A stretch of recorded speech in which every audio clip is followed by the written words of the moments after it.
Great. Well, welcome everybody to our roundtable of ScreenCraft competition winners. Today, we will be talking about breaking into the industry and what it takes to write a good screenplay and win competitions and basically launch a career. And we've got a nice kind of like cross-section of different genre and competition winners here. So let's just go around, say who we are and what our competition wins have been so far, and then we'll get into more like industry-focused stuff. So let's start with you, Aaron. Yeah, I'm Aaron Steven. I was the runner-up in the 2014 action thriller competition with my script, The Narrows, which told the story of a real thing called Operation Underworld, which was this covert alliance between Lucky Luciano's mafia and U.S. naval intelligence during World War II to protect New York Harbor from a Nazi incursion.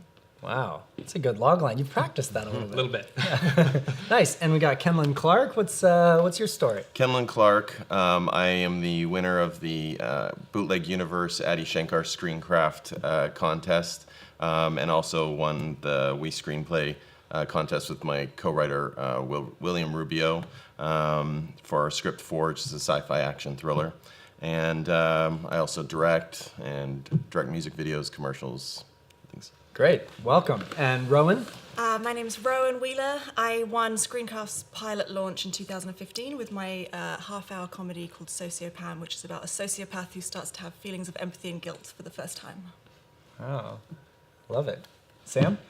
Sam Laskey. I was the runner-up in the 2016 Nashville Live Read contest that ScreenCraft put on, and the winner of the 2016 ScreenCraft Comedy contest, both with an action comedy called The Fake, about a high school girl who gets her first fake ID that happens to have used to belong to a fugitive hacker on the run from terrorists. Wow, I like it. Well, so we've got a nice kind of cross-section of genre and action and TV and comedy. So let's just talk about the industry. The first question that I just want to present to the group, which a lot of our audience members will have asked us in the past, and I think we'll love to hear your answers to, is what have you done? Like, what are the steps that you've taken to kind of pave the way for the professional momentum that you have so far as emerging screenwriters in the industry?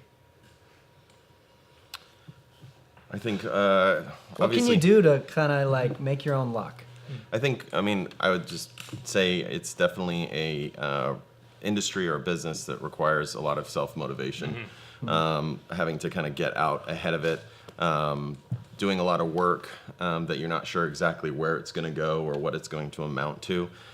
Trying a lot of different things and hopefully finding your voice doing that. And for me, doing a lot of different roles within the filmmaking process has kind of helped me quite a bit in terms of doing directing and writing and editing and kind of finding what are the things that I really, really enjoy doing there. But it definitely takes a lot of initializing the whole process on your own. Nobody's basically just going to come up to you and be like, "You've never done this before, so let me just hand this opportunity to you." You have Roll out the carpet. Yeah, you have to try and build up a certain pedigree, hopefully, that will allow people to have faith or belief in what you're doing. Yeah, I would say you have to be super proactive. You can't expect anything to happen unless you're kind of making it happen, really. And it can be very hard for writers who are often introverted, but you really have to be your own publicist and get your voice out there and keep in touch with people and let people know what you're doing. And it's a lot of work, but it can be rewarding. Yeah, I had won a couple contests a few years ago, and I had this expectation that they were going to send my scripts out and I was going to get representation immediately, and that was it. I won, so I had achieved it. And then nothing happened. And then I won the contest with ScreenCraft, and I realized, okay, I have to be very proactive. I have to go out and talk to managers. I have to contact people and say, I won these contests. Will you read my script? Will you meet with me for 10 minutes and let me buy you coffee so that I can pitch my script to you? Yeah. How has competition wins been influential in getting your career momentum? I think it's huge because it's so hard to get someone in this town to read your script. Like managers and agents and execs, they're bombarded with scripts all the time. And if you can say, look, I'm vetted by these contests think I'm good, I finalized in this one, I have, especially if you have a list going that you've done really well in more than one contest, then it just shows them that the industry as a whole is getting your voice and liking your voice, and they're like, okay, maybe I'll read the first page, see if I like it. Yeah, I think the best thing that the sort of more elite contests can do for new writers is the all-important introduction. And I think that there is something to be said for entering a contest at the right time and having material beyond just the script that you've submitted, because even though a contest can open that first door for you, you still need to take ownership of your own career every step of the way. And you are going to get asked what's next. And I think that a lot of people, something I learned from the process of winning the ScreenCraft competition and getting that introduction to my first reps was that the purpose of that question isn't just so much what's your actual next piece of material, but they're testing your decision making. In my case, I wrote a period piece, so they wanted to make sure that my next script wasn't a period piece, that it was something contemporary and showed a different side of my voice. Those types of things are things that you need to be thinking about in those sort of crucial moments where you want to take advantage of the heat that a contest win can do for you.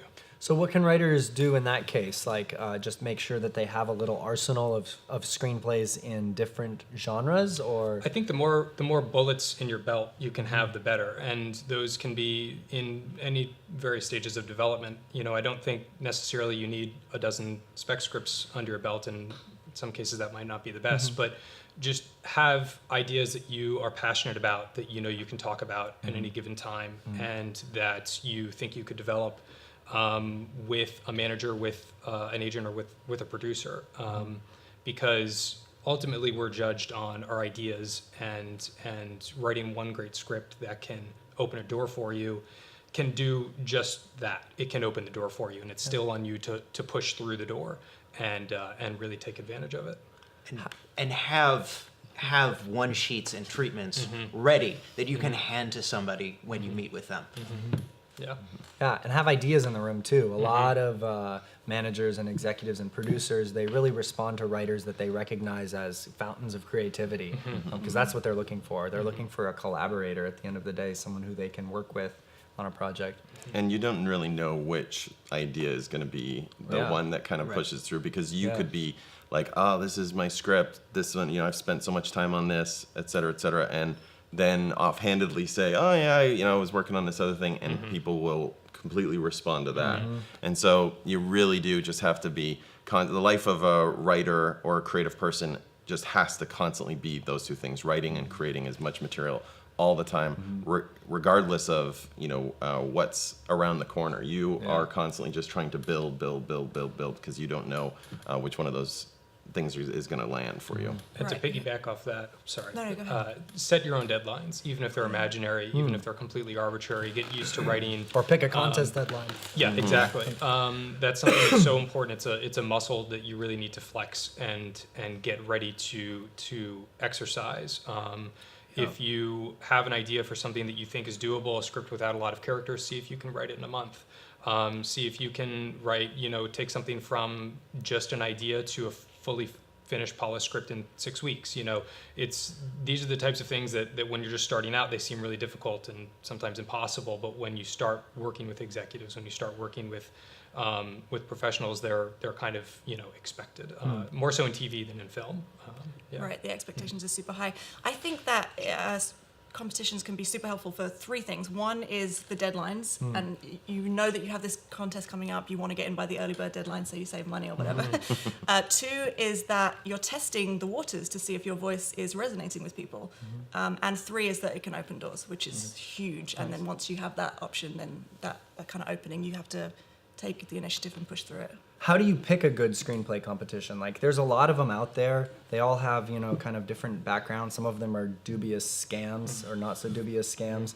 How have you picked the ones that you've entered? What do you look for before you decide, yes, I'm going to submit my script to this competition? It needs to have a track record. You need to look and say, okay, the previous winner of this contest got signed by an agent or a manager, or they sold their spec, they have stuff in development. Has this launched people's careers in the past. Right. Because, like you said, there are a lot of fly-by-night film festivals and screenplay competitions that started last week that have never signed anyone, have never given anyone exposure, and they just want your $50 entry fee. Yeah, and also look and see who the judges are, because if the judges are managers and executives, the type of people that you'd be wanting to get your material to, then it's a great way to get it in front of them. Yeah, that's great advice. And it depends a little bit. One of the things I love about the screenwriting competition aspect, and also what ScreenCraft does in terms of different genres and that type of thing, really does help you. Because as a creative person, you might have a lot of ideas, kind of like what you're talking to. How do you funnel them down to like, okay, I'm going to focus on this one because I've got 50 other ideas that are all like, banging on the door the whole time, all the time in my mind. And the different genres, the different aspects allows you to really go and focus. So like an action thriller and be like, I'm going to really focus. And I think it helps you also find your voice, your strengths, which anytime you want to approach anything, you should really, look at what are your strengths, what do you do well, and try and find the thing that, hopefully responds to that. And so different competitions. So certain competitions might really respond to historical drama and things like that. So maybe sending your goofball comedy type thing or your, action film or whatever might not necessarily respond, but it allows that avenue to go, I do well in action, like, let me move into that. So that's one of the big reasons that ScreenCraft has specialized in competitions by genre and tailoring the prize package and the jury and all the readers to their genre. Is it creates a really meaningful connection between the screenplay and the reader. You're not just submitting it to kind of a random reader, but someone who loves the genre of your screenplay and is also very well versed in it, is a professional working with a track record in that specific genre or TV format. It's I think when picking a competition, to kind of answer my own question too, to summarize, like, make sure that it's a good fit for your project. Don't be too indiscriminate because there's entry fees and you don't want your script to just kind of fall on deaf ears. So what are the best screenwriting competitions to enter? I would say Austin Film Festival, Final Draft, ScreenCraft has multiple in different genres, which is great. And Script Pipeline is good. I would say Tracking Board, Tracking B. Those are the main ones that I would recommend. And Script Pipeline also has a student screenplay competition that's cool. really valuable for a lot of people who are watching in film school or college right now. It's really good. Nice. Obviously the Nickel, Austin Film Festival, Tracking Board. She said ScreenCraft is the amazing thing about ScreenCraft is the different genre competitions and just the fact that somebody like me, who when you write in a particular genre, you've written an action or a thriller script, you might feel like some of the more prestigious competitions like the Nickel may not give you as fair a shake because they're more into sort of prestige and biopics and things like that. The Final Draft is a good one.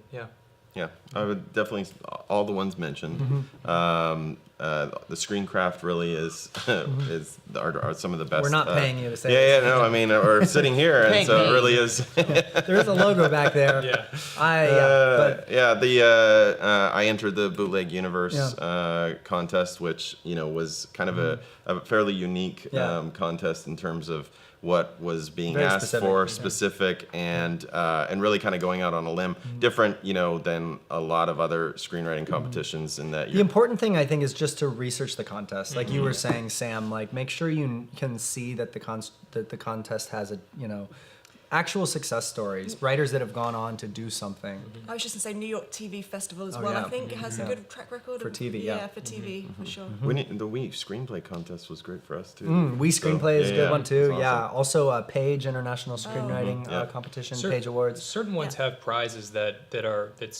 seem a little bit more like superlatives, but they're actually the more valuable thing. Like Tracking Board, for example, if you place, I think, as a top 75, they put you on sort of a special section of their annual list, which is a really big deal because there's a really big circulation there, and it can be sort of a launching pad to other lists, end of year lists, and things like that. Cool. Can we maybe go around and just talk about your unique experiences winning a ScreenCraft contest and like what it did for you, if anything?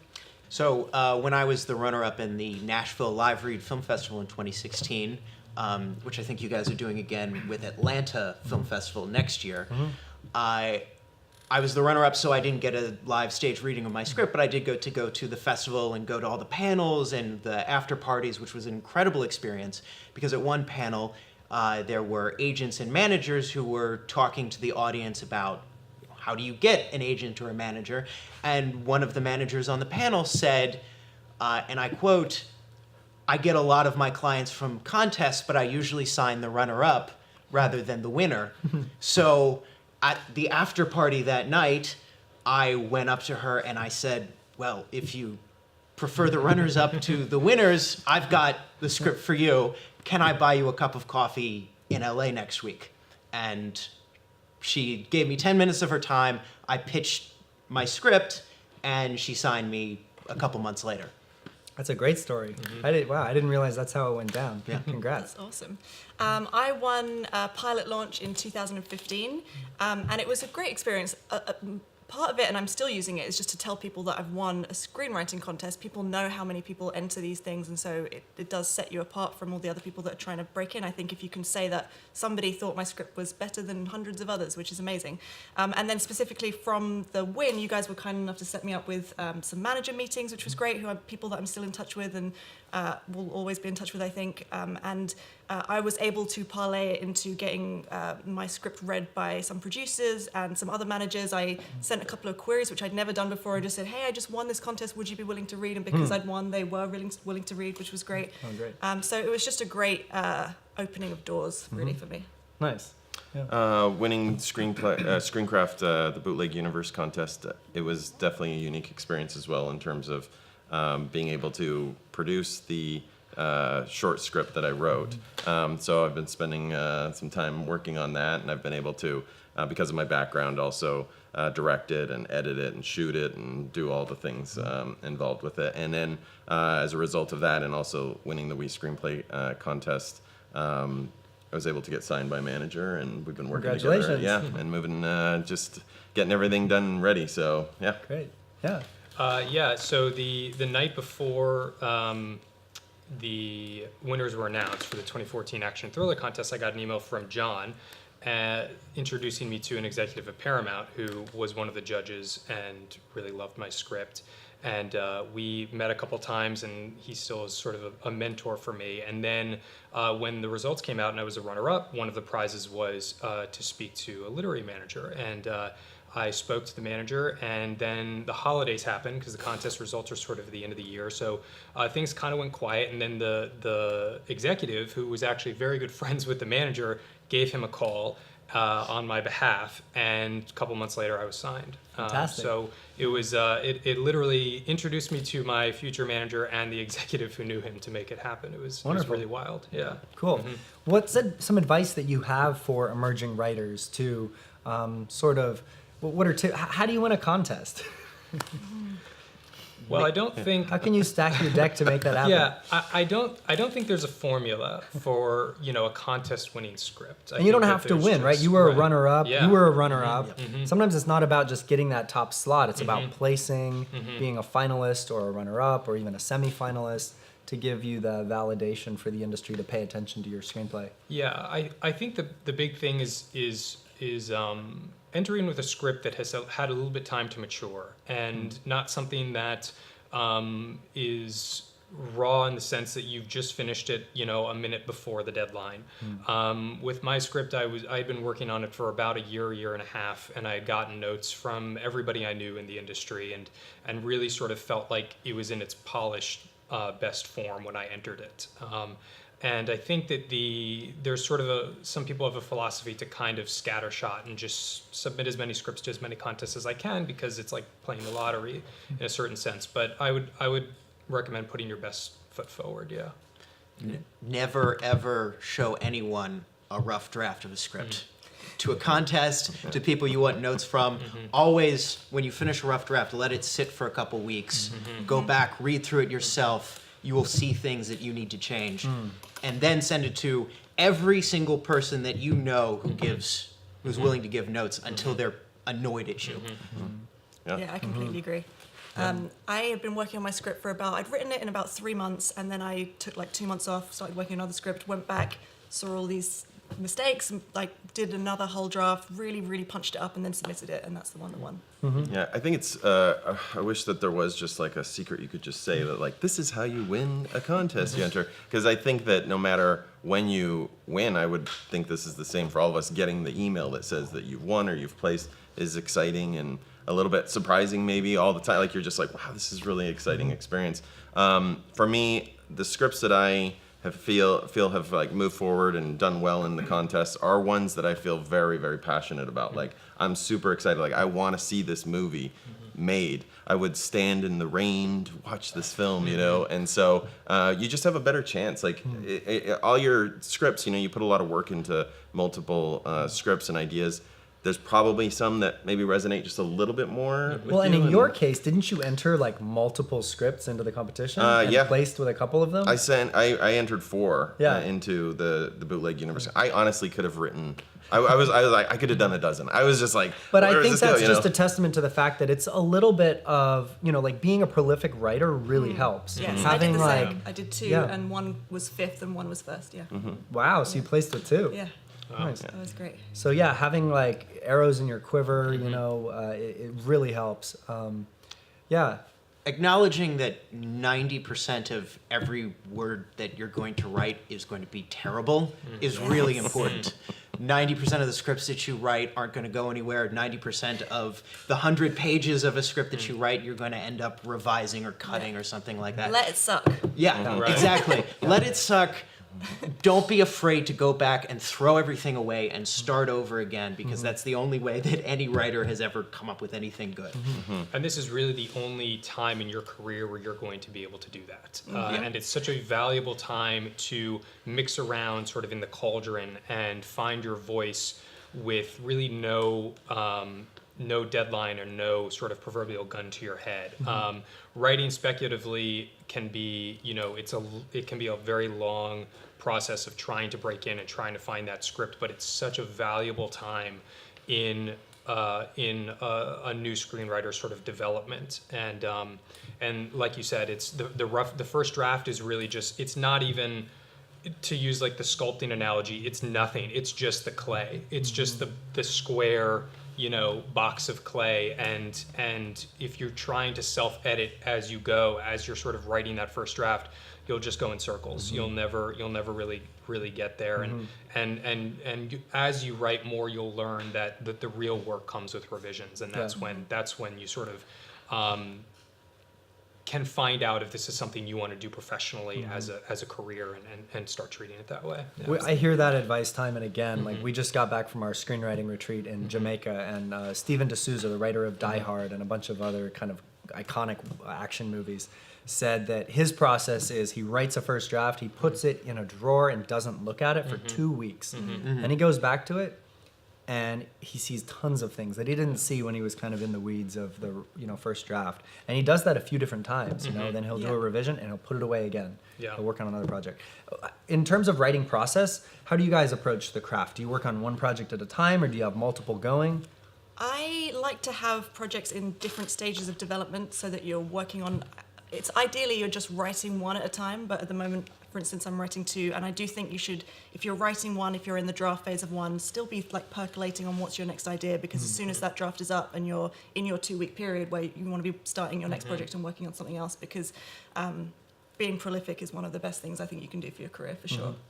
I have 5 or 6 scripts that I'm working on at various stages at one time, just so that I can do a draft of one script, like I said, put it away for 2 weeks, and then go work on those other 4 scripts in succession, and then a month later I come back to this script and I'm ready to work on it again. Because if I was just working on 1 or 2 scripts, I just physically couldn't sit there and stare at the same thing over and over again all day, every day, for weeks at a time. Yeah, I think I usually have same thing, multiple plates spinning, and you know, one's in an outline and treatment, and this one I've broken down, and this one, you know, I've got 40 pages done, and et cetera, et cetera. And at a certain point, one or two will start to pull ahead of the group a little bit, and you're like, okay, let me, this is, I can see the end is, near on these. I can push through and get those done. But I've always probably been working on 2 scripts at the same time, just so that you can take a mental break from one, you switch over, and for some reason your subconscious is also working on that one, so when you go back, it's that fresh eyes situation. Let's talk about notes. Part of being a professional screenwriter is getting pages of development notes from producers and development executives. What's your sort of note-taking process, and where do you go to get it?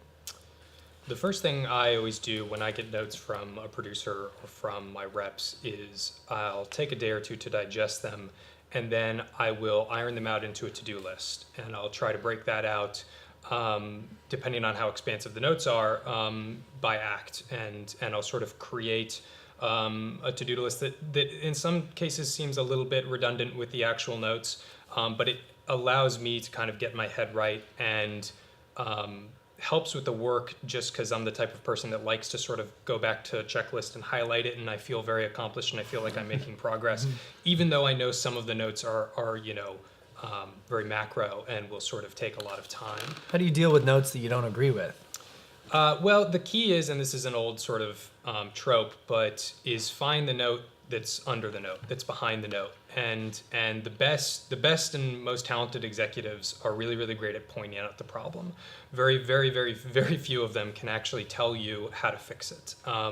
And if somebody gives you a note that, issues of taste aside, you feel like just isn't right for the story, the key is just sort of finding where this is coming from and what the underlying issue might be that spawned this sort of note or spawned this idea.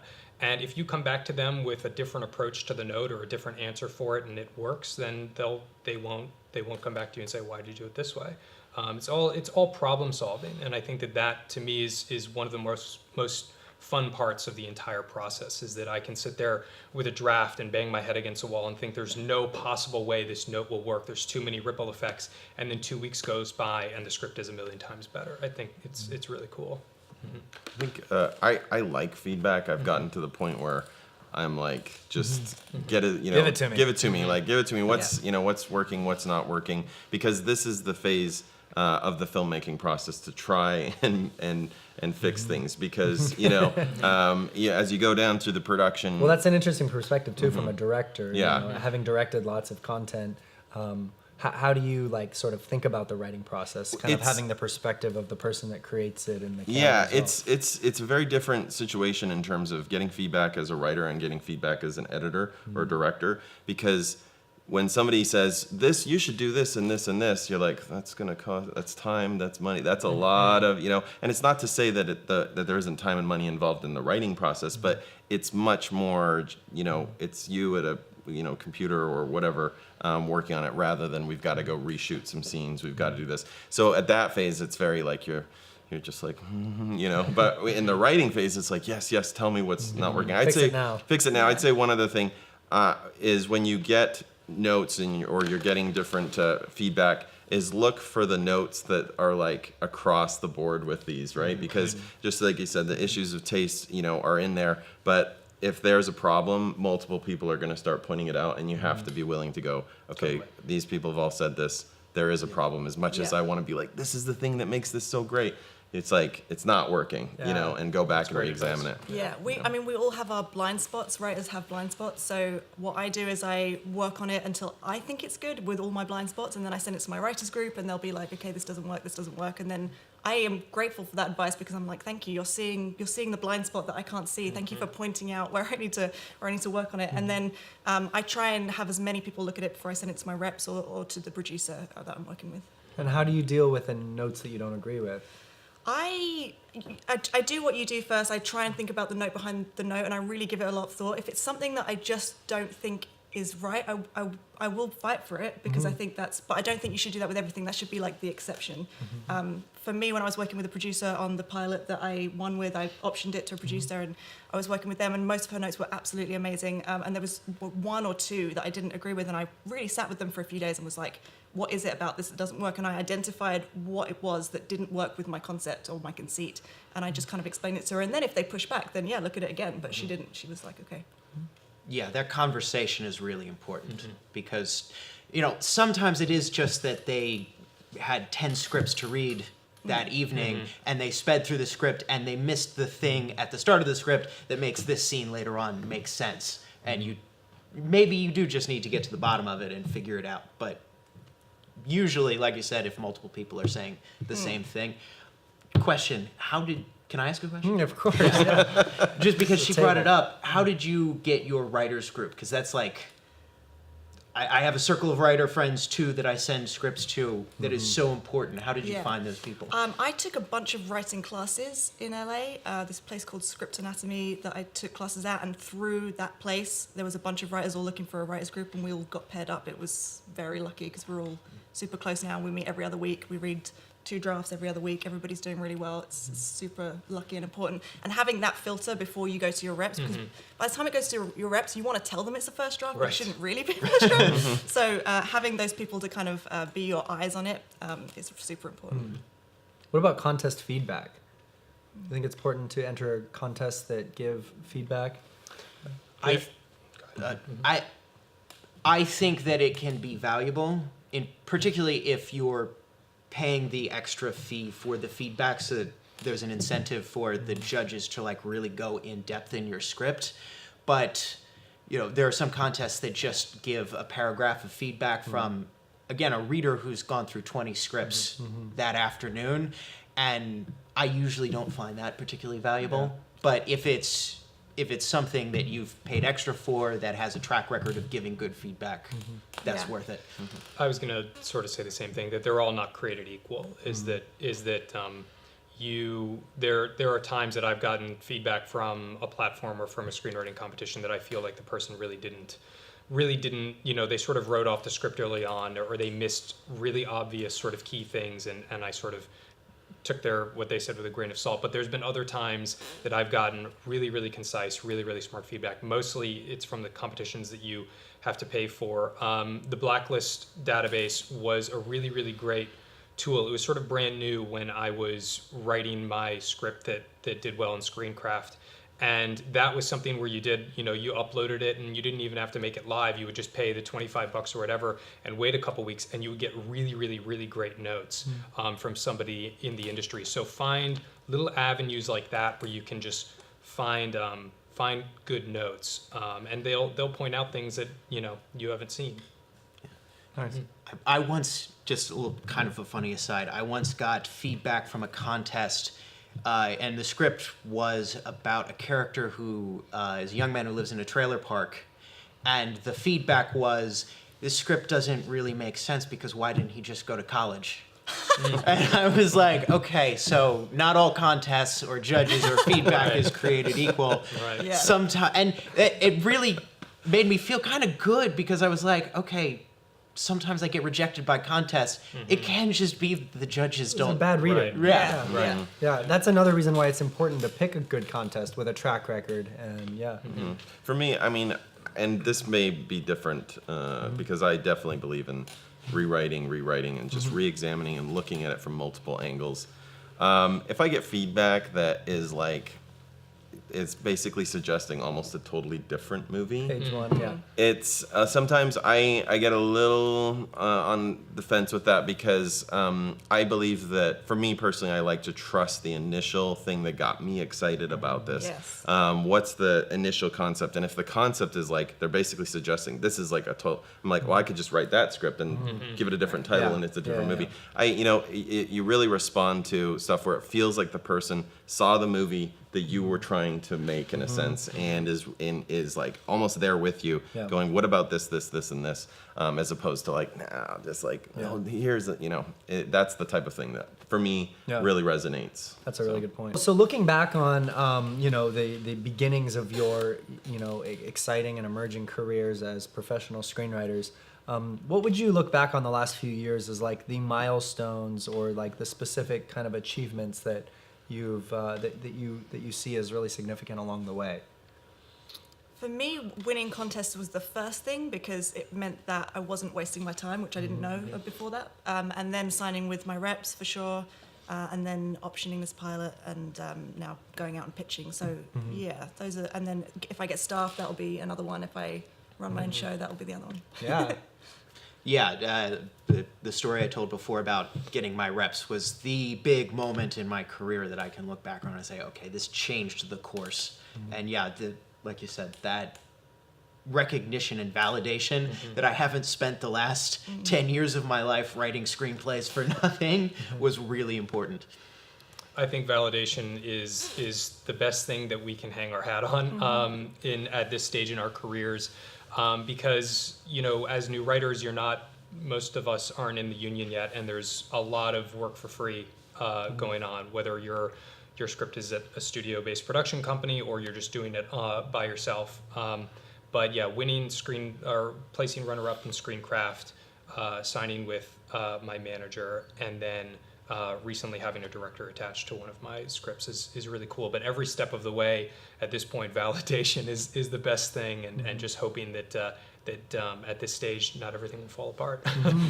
Yeah, I mean, it's a tough business that, like we said, kind of going back, it requires a lot of self-starting to move forward, and a lot of kind of working your way a little bit through the dark on some levels to try and see what's going to work. So when you are able to win contests, so for me, winning the Bootleg universe and winning the We Screenplay with my co-writer, those were great moments. It's just like those little posts along the way that are like, yes, like this is something that makes you really want to. It motivates and kind of like re-energizes the whole process and makes you want to continually dive in. But it takes a lot of. There's a lot of scripts. There's a lot of things. There's a lot of things that aren't working. There's a whole aspect a lot of rejection that leads to it, and it's just a matter of taking the rejection, examining what didn't work, trying again, and eventually you'll win a contest. Well, for the thousands of aspiring screenwriters and emerging filmmakers out there who would love to be sitting at this table next year,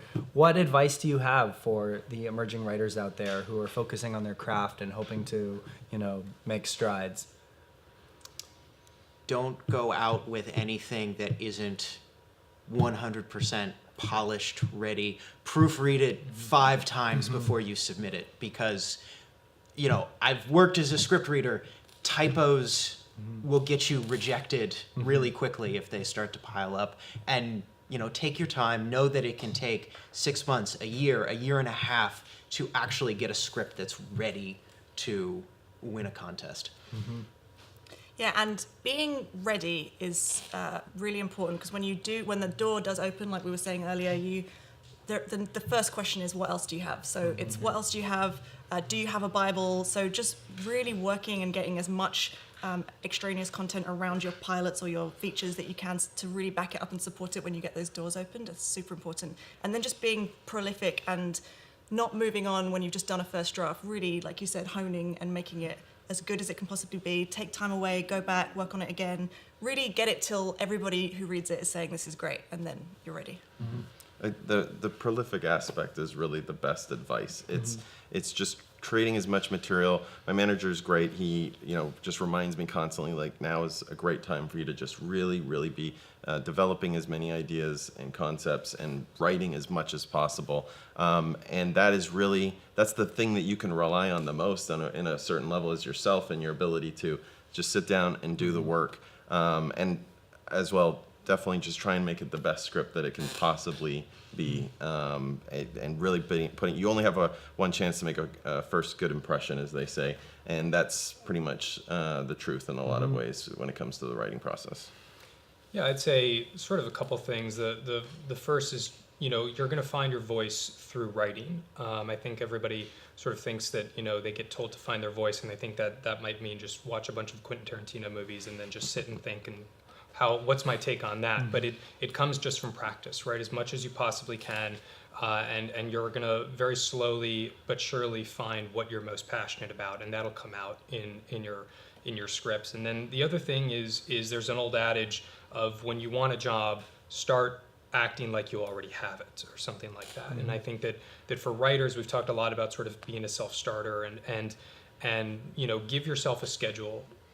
Have it be as regimented as you're comfortable with. It doesn't need to be 9 to 5, but really start treating it like a job, and you'll start to actually feel, is this something that I want to do to pay my rent, to support my family at a certain point? Is this something that I can do really religiously, or is it a hobby that I can do late at night with a bottle of wine next to me? Not that there's anything wrong with that, but start treating it like a job if as early as possible, and the transition will be a lot smoother.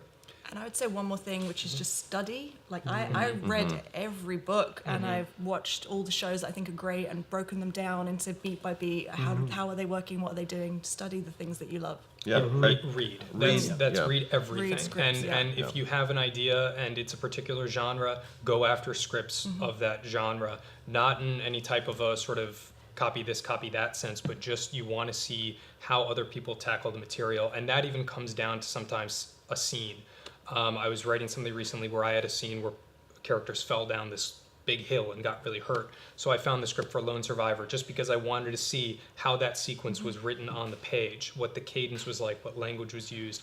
That type of thing is all important for writers, is read and fill the tanks as much as you can. Get a job as a reader. They pay people to read scripts because there are so many of them. Yeah. Do you guys read a lot of screenplays? Yeah, there's a popular saying, I can't remember where it's from, but the difference between an amateur and a professional is an amateur writes more than they read, and so you want to try and you want to be trying to take in as much material. And also experiencing life. Yeah. And writing is there's a tons very of resources insular. online, right? Yeah. There's interviews like this on YouTube. Yeah. Subscribe below. There's also, like books on writing, and there's Yeah. you can Podcasts. download award-winning screenplays online. Yeah. Podcasts. Yeah. It's There's never just, been easier to study, for sure. now is a great time to be an emerging screenwriter. Yeah, totally. At award season, they put all of the Right. potential Oscar nominee screenplays For a limited online. time, so download Yes. them. Yeah. And they're all pretty good scripts. Well, great. Thank you guys for joining us for this little roundtable, and thank you guys for watching. We'll be back soon, so subscribe below, actually, and we'll let you know when we have more fun interviews coming up. Thanks for coming out. Thank you. Thank you.